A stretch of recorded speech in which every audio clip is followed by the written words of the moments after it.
It turned out that the rocks were not, in fact, radioactive, as far as they knew.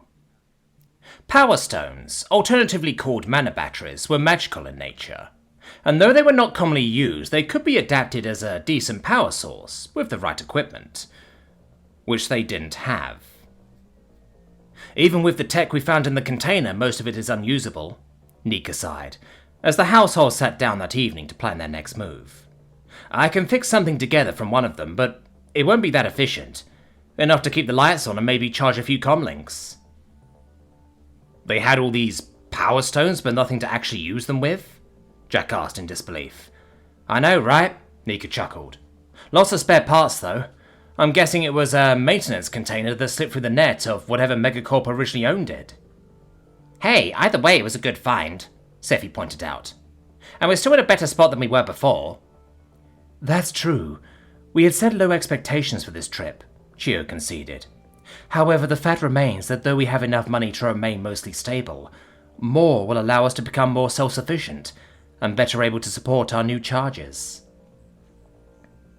Allura nodded her head in agreement. Though the clown attack was tragic, the chaos is a fertile ground for all kinds of jobs. And runs, Scifi added. And bounties, Nika grinned. Yes, Allura agreed with a sigh, clearly not appreciating the interruption. But unless it's worth our while, we should stick with something simple. We've earned some downtime, and I want to keep it that way. I don't suppose taking up a part-time job at a shop is an option? Jack asked with a raised eyebrow, as he brought over a tray of teapots and mugs. Bentham and I do that, but I wouldn't recommend it even if you could find a position, Carson cautioned with a chuckle. It pays like ass, especially if you're just a student. Why do you do it then? Jack asked curiously. It's much safer, and we get a workout doing it, Benton grinned. We don't actually do much work, but it keeps Dad and the grandparents happy and reasonably worry-free. Have had to fend off shoplifters, though, Carson pointed out. But the store has a policy that whoever stops them gets all their shit. That actually ends up paying more. It is very difficult to get a steady part-time job as a student, even if we were to try, Allura told Jack with a sad smile. That's why the most many students have to hope for is feeding into one of the megacorporations that sponsor the school. If you would allow me to conduct an interview with you and your group based on what you've been up to, you would be entitled to a portion of the profits, Vanya spoke up nervously. Is how I make a living.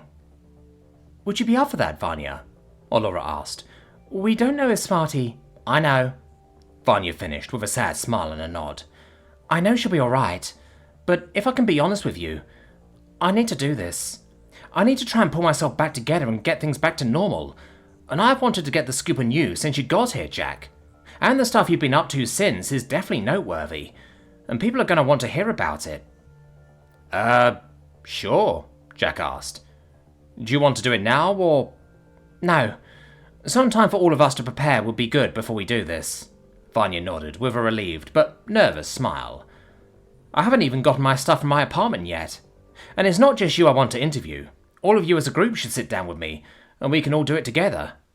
There's no rush since I have some material scheduled up, but maybe if you're given a public platform, you can use it to help out with whatever personal stuff you're trying to fix. Jack made a start at that. He had been pretty tight-lipped about his mission to return home. I was about to say something before Vanya raised a hand to stop him. Hey, I don't know what the specifics are, but I kinda deduce that to be the reason. I'm a journalist, after all, but if I can do something to help you, I will. You saved my life. Just say the word and I can start inviting my audience to submit their questions and info for you. Very well, Vanya, Allura smiled. Let us know when you're ready and have questions for us. Our green coin is able to grow in the garden, Rael added, thinking. Though mages will pay for that now if you need the funds. It is better to grow and use the seeds for more plants. Do you have a cryptocurrency mining setup? We actually don't, Scifi answered, perking up at the idea. We considered it too much of a drain on power and focused more on self-charging sentries, and the odd droid. If we're able to go fully self-sufficient, we could make a start. Is your animal friend able to help with the power issue? Abida spoke up, after some time just listening in and being quiet. They seem to possess some kind of affinity with electricity. Honestly, I have no idea, Jack unsurely replied, as he looked at the dog on the sofa that had promptly fallen asleep again the moment they returned. I think Dante did something to help during the attack that drained him pretty badly, so I don't want to risk it. What kind of jobs do you wish to do? And can we help? Zale asked, with several others nodding their heads. Only in a supporting role if we do anything dangerous or risky, Nika immediately answered. But honestly, I'm game for anything that pays well and won't be too complicated. We'll need to keep an eye out. I'll keep going through the cyber data we have, Scifi shrugged. Finding a spot with loot to liberate would solve so many problems for us. Great fun, too. I do wish we could find a forgotten tomb, ancient dungeon, or a lost city one of these days, Chio lamented. They're definitely out there. I found references in old books and online that look promising, though it would require a lot of time and effort for no guarantee of a payoff. But imagine the forgotten history we could discover. Would we be the only people to potentially know of these places? Jack asked after a moment of silence, when nobody replied to Chio. If that's the case, then we can do the prep and then just go when the time is right. We do get breaks from school every other month, Alora pointed out. I've said before, Chio, we can turn one of your leaves into a holiday. It's just getting the opportunity that's the only problem. I know, and I understand. It's just one of those things I've always wanted to do. The Ilifi shrugged, before turning to Jack to explain. Usually something comes up around that time that scuttles those plans, and we go on a run to pay the bills for the next month or two. Hopefully, if we eliminate the need to pay the bills, that can be a step closer to that goal. Well, honestly, exploring somewhere historical sounds much more appealing than going through an abandoned metro network, or visiting a district with batshit crazy cultists, Jack grinned. Maybe I can help you with the research when we get the time. Something I can do is make a public page for our group that people can use to contact us specifically, though I'll need your help for that, Scifi, Nika offered. Usually we contact clients through a third party for runs and stuff, but after the Pallid Pit and the clown attack, there's going to be people who will want to seek us out. Make sure you can screen anyone that contacts us, Olora cautioned. We've had clients try to double-cross us before. In the meantime, we can take a look at the bounties, Scifi added. I know you're not a fan of wet work, Alora, but there are ones that request that the target be taken alive. I am not against killing targets that truly deserve it, Alora corrected the Skritter. The gratitude we receive for killing the skin-sore slashers is not something I'm ever going to forget. But someone that wants their neighbour dead for making a bit of noise when they leave for work early in the morning? Hell no. Capture bounties have fewer competitors chasing them, and some of them can pay more, though not all, Nika pointed out. Though we don't go for ones that might involve slavery or other shady shit. Usually it's shoplifters or vandals that have those type of bounties, and they're not exactly violent, Chio told Jack. Simple to chase, but finding them is usually the hard part. Scifi usually slices into the local camera network or we set up a sting. Once we catch them, the client identifies them and usually makes them work the debt off. Yeah, we can go for something better than that, Scifi grinned, looking to Alora with a teasing smirk. Whipping Tom was apparently active again over the weekend. Oh no, Alora groaned. Perhaps a different target, Scifi? Chio asked, unamused with the suggestion. Fine, we can always go for the pooping bandit, Scifi shrugged with a wide smile, as everyone apart from Jack recorded that suggestion. No! They all yelled, as Scifi chuckled to herself. I'm guessing you have some context for that, Jack asked with an amused smile. On that note, I'm going to get an early night. Zale quickly got up as the others began laughing, with several of the newcomers joining them. Yeah, we better get our bedding sorted out, Bentham grinned. Thanks for having us, guys. If we find something, we can just send it to any one of you, yeah? Yep, Nika grinned, waving the newcomers and the scorecard good night. A few minutes later, Vanya made her excuses, and departed for the night too. Let's just say that both of those two bounties, though infamous and worth a lot of credits, aren't the types we're comfortable chasing, Alora diplomatically told Jack. Heh, I'll tell you about them later, Scifi grinned, before shrugging to the rest of the inner circle. No other decent bounties from what I can immediately see. I'll run a wider search program overnight and see what we get in the morning." "Good idea," Chio opined. "Jack, did you want to tell us about what you and Mr. Sparrow were talking about earlier?" Allura asked, prompting Jack to nod and pull out his comlink. "Yeah, Mr. Sparrow told me he had a friend that might be able to help," Jack began, pouring himself a fresh cup of tea. "One of his Starseeker colleagues is apparently some kind of detective that might—" "Holy shit!" Scifi exclaimed, as she quickly downloaded and checked the data from Jack's comlink while he had been talking. She quickly looked to the others to explain. "He's talking about Sable Kryn. She wants to meet Jack." "Whoa!" Allura gasped. "That is not what I expected."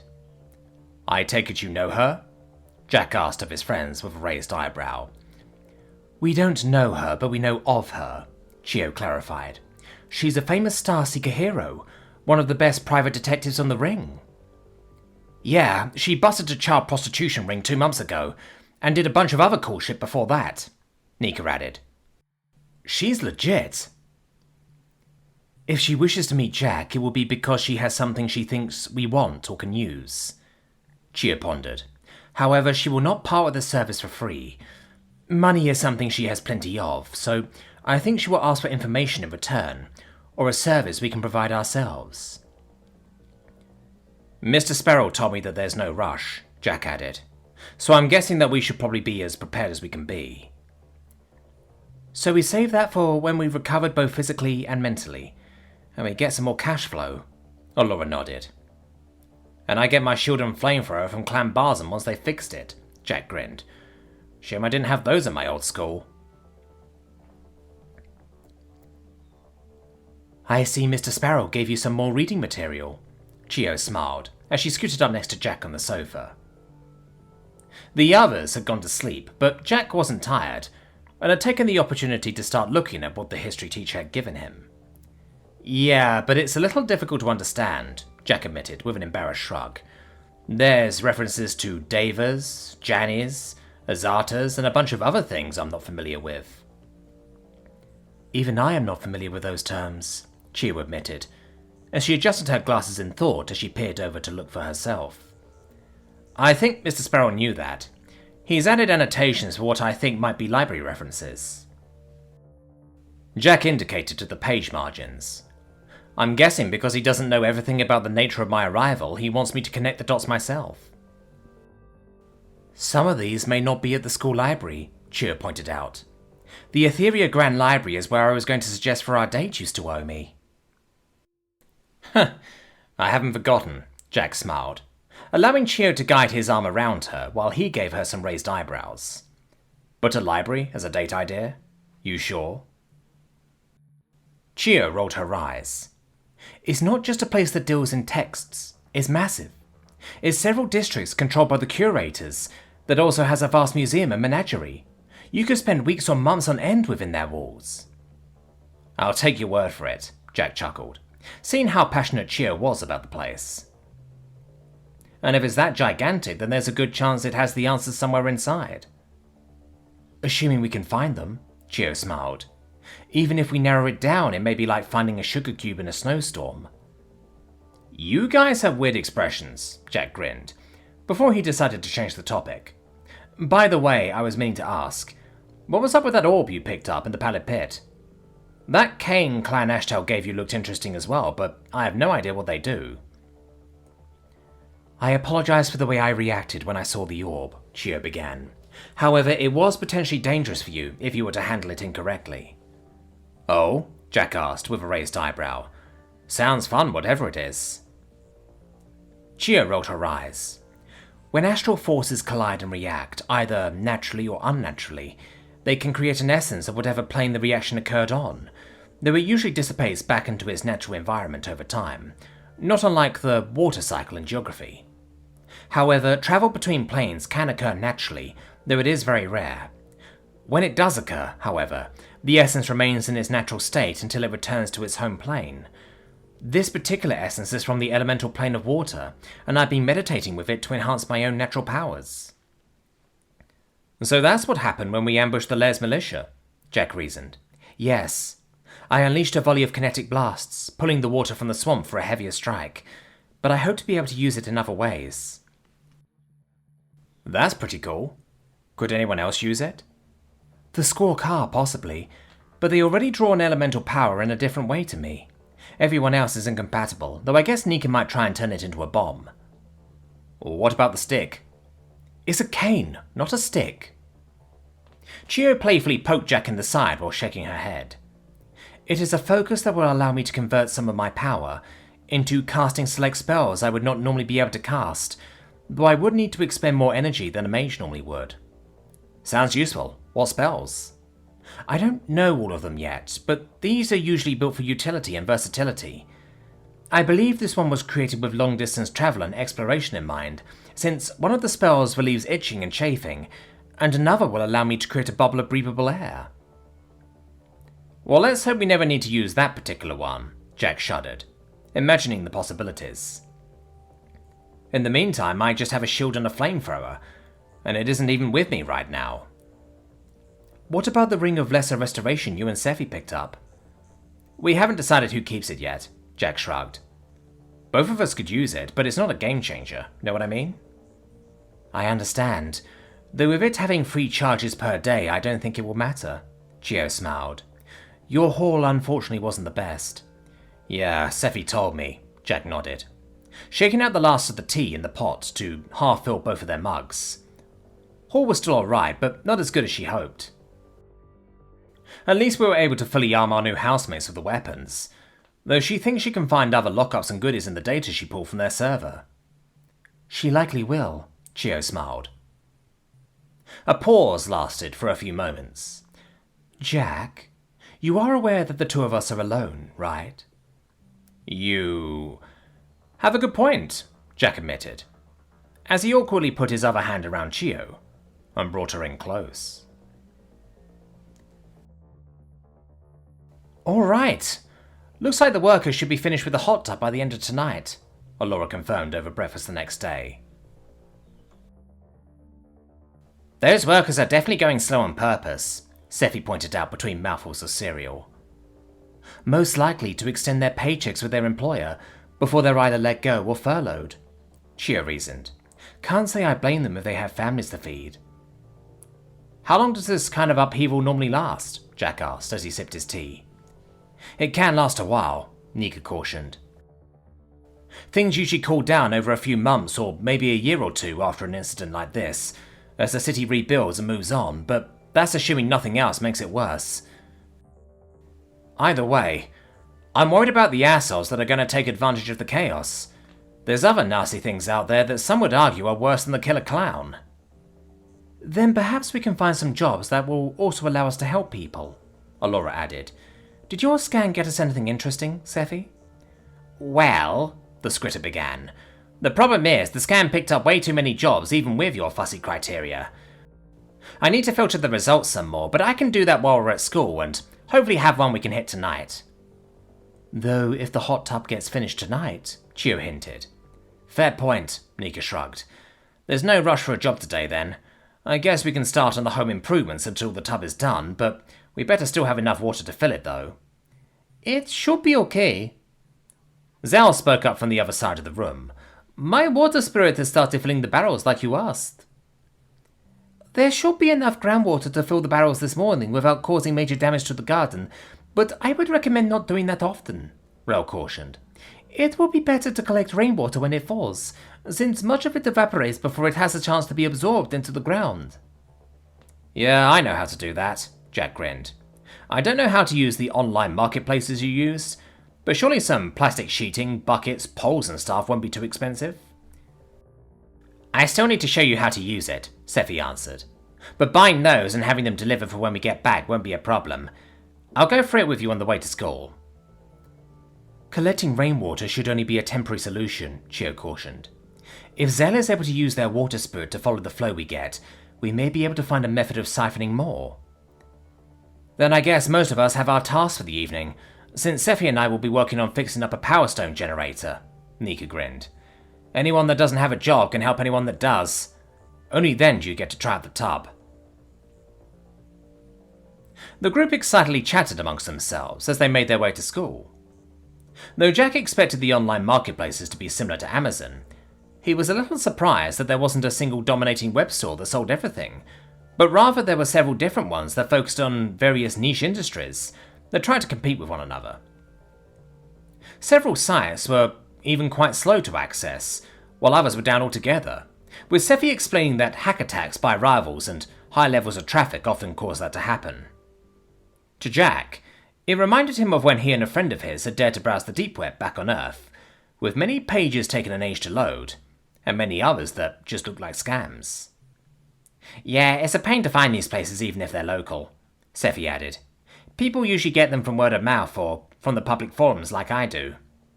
So, no search engines? Jack asked, curiously. I know the concept you mean, but the competing networks across areas make it impossible, unless the search engine is local, which you can get in the more densely populated areas, where networks can come to an agreement. I can run scans through multiple networks, but that can take a while. Usually people trade their lists on the various network forums as a simple solution, though information on rarer, more exclusive sites can set you back some credits. Speaking of... Jack lowered his voice to a conspiratorial whisper. Anything good from the lockup data? Heh, Scifi grinned. I'm trying to narrow it down to something local we can use. It's insane where the schools ended up sending stuff. I found references to a set of coordinates that are hundreds of miles away, so I did a little check for what's there and nobody really knows. Why would the school send stuff that far away? Jack asked. Hell if I know, Scifi shrugged, equally as bewildered. It probably made sense at the time or something, though from the looks of the accounting records they keep, the school has several financial and logistical programs that do a lot of this stuff automatically. I'm trying to find a staging area they use for sending stuff far away from here, but I haven't had much luck yet. I know it's a bit tricky for someone from another realm to comprehend, but what I was able to get and back up was huge. Kinda wish I could help, Jack shrugged. But I don't know the first thing about computer systems here, apart from the one class we had with Nika and Vanya. You've adapted pretty well so far, Scifi pointed out. Hell, we've already gone on 2 runs with you, and most of our friends think you're an outright hero for what you did when the clowns attacked. So picking up a few new basic skills should be a cakewalk for you, especially when the rest of us are keen to teach you. Thanks, Scifi. I hope so. Jack smiled weakly, as the group of students passed the district checkpoint and made their way to school.